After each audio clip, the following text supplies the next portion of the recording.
Hello, je vous retrouve aujourd'hui dans une nouvelle vidéo pour vous présenter la dernière palette que j'ai achetée de Natasha Denona, la Xenon palette, donc qui se présente comme ceci. Donc je vais vous en donner mon avis aujourd'hui sur cette palette, voilà, vous dire ce que j'en pense maintenant que je l'ai bien testée. Avant de commencer la vidéo, comme d'habitude, si vous voulez voir des maquillages avec cette palette, alors aujourd'hui je ne suis pas maquillée avec, mais je vous propose des maquillages sur le blog, dont vous pouvez retrouver l'adresse dans la barre d'infos, comme d'habitude. Donc n'hésitez pas si vous voulez voir des petites idées make-up avec cette palette.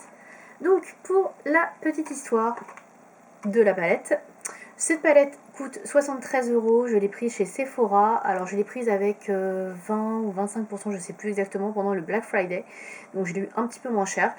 Il y a 15 fards à paupières qui la composent, donc c'est une palette voilà, de ce type là, donc emballage plastique comme ceci, voilà. Donc elle est très très jolie avec des petites étoiles, etc. Alors je suis désolée, on voit un petit peu mon appareil et tout, ça reflète bien la lumière, mais voilà, je trouve que le packaging est plutôt beau. Alors, au niveau de la composition, donc on est sur une palette dans des harmonies noires et blanches, on peut le dire, noir et blanc, voilà, gris, noir, blanc. On est vraiment très, voilà, on n'est pas très très coloré, voilà, on est vraiment sur vraiment une palette un petit peu noire et blanche. Elle peut ressembler ou faire penser un petit peu à la palette, je crois que c'était Crematory, je crois, de Jeffree Star, qui avait sorti une palette donc, dans les tons grises, qui à l'époque était assez révolutionnaire, parce qu'il n'y avait pas du tout ce genre d'harmonie. Donc là, c'est vrai qu'on c'est une harmonie qu'on n'a pas encore vu chez Natasha Denona, même si elle peut se rapprocher un petit peu, je dis bien, de la Glam Palette, qui était aussi un peu dans les tons froids, mais là on est vraiment plus avec du foncé. Alors, au niveau de la composition des fards, alors vous avez des fards mat, des fards irisés, alors je vais les compter parce que j'avoue je ne les ai pas comptés, il y a 1, 2, 3, 4... 4 fards bien mat. Vous avez au niveau des irisés satinés, alors satinés, j'en ai 1, 2, 3, 4, je dirais 5 fards satinés un peu irisés.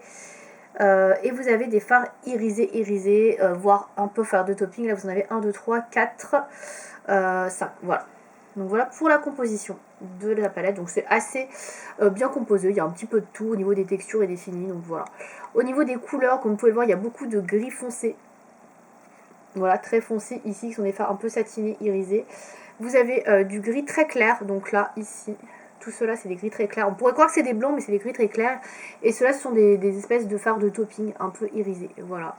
Vous avez ce fard-là, on va dire, oui, c'est vraiment le seul, qui est un petit peu plus coloré, qui est un peu rosé, qui est le Snowbow, que je vais vous swatcher là.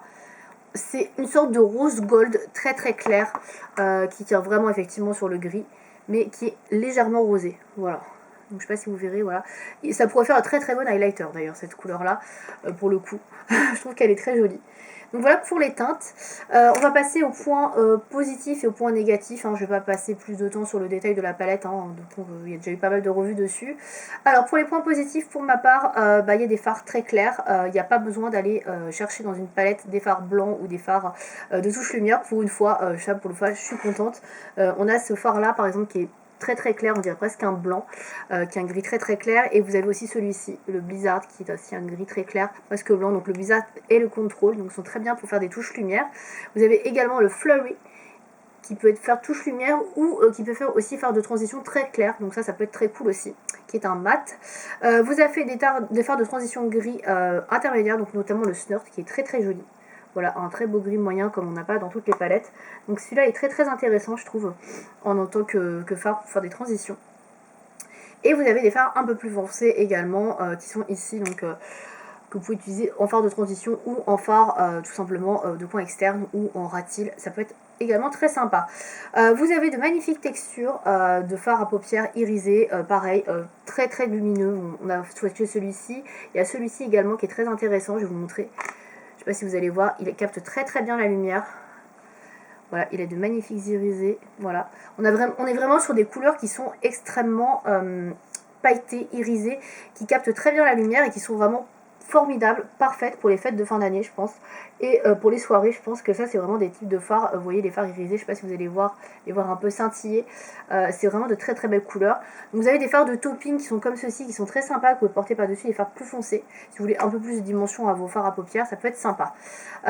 Autre point positif, vous avez donc des fards foncés. Donc là, c'est pareil, si vous voulez faire un maquillage de A à Z, il y a tout ce qu'il faut. Il y a du touche lumière, intermédiaire et fard foncé pour tout faire, ratige, ainsi que eyeliner ou même juste un coin externe tout simplement. Donc ça, c'est vraiment très très cool. Après, on a des harmonies dans les noirs et blanches, dans des choses donc, qui vont aller un peu partout. Donc ça, c'est l'avantage, pareil. Vous pouvez faire un smoky assez facilement avec cette palette-là, parce que c'est des fards, pareil, qui sont assez foncés. Je parle des couleurs grises foncées, hein, bien évidemment.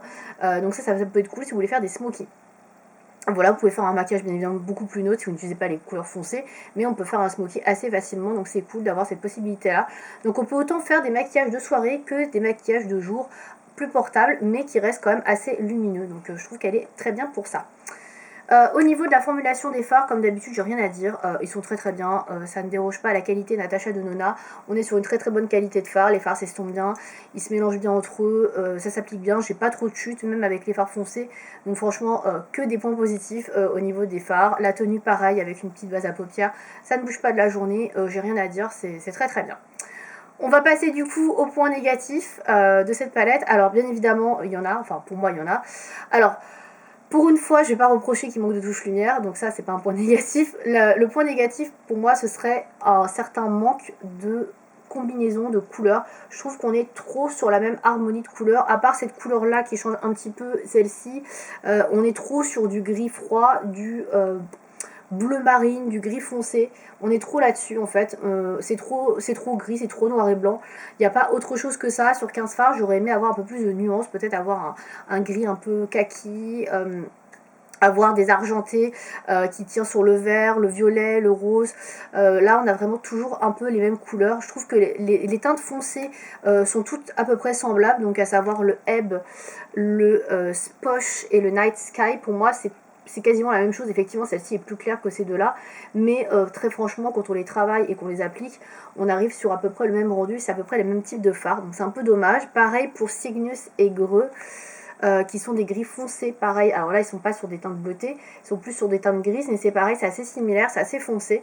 Et je trouve que, ouais, ça c'est le défaut que j'ai trouvé à cette palette, c'est que peu importe les fards que tu vas utiliser, que ce soit le fard bleu là ou l'autre, tu auras à peu près toujours le même résultat, c'est-à-dire que ce sera quasiment la même chose que le make-up que tu as fait la journée d'avant, avec pourtant des fards différents, mais juste si tu tapes dans les fards foncés et les fards gris, tu auras toujours à peu près le même résultat. Donc ça c'est un peu embêtant. Pour le coup, je trouve qu'elle est un peu redondante cette palette, malheureusement. Je pense qu'ils auraient pu la simplifier, en faire une plus petite, genre comme ça, il y aurait eu 6 fards, voire 9 fards. Comme ça aurait suffi parce que on a toujours la même harmonie. Il y a des fards en trop.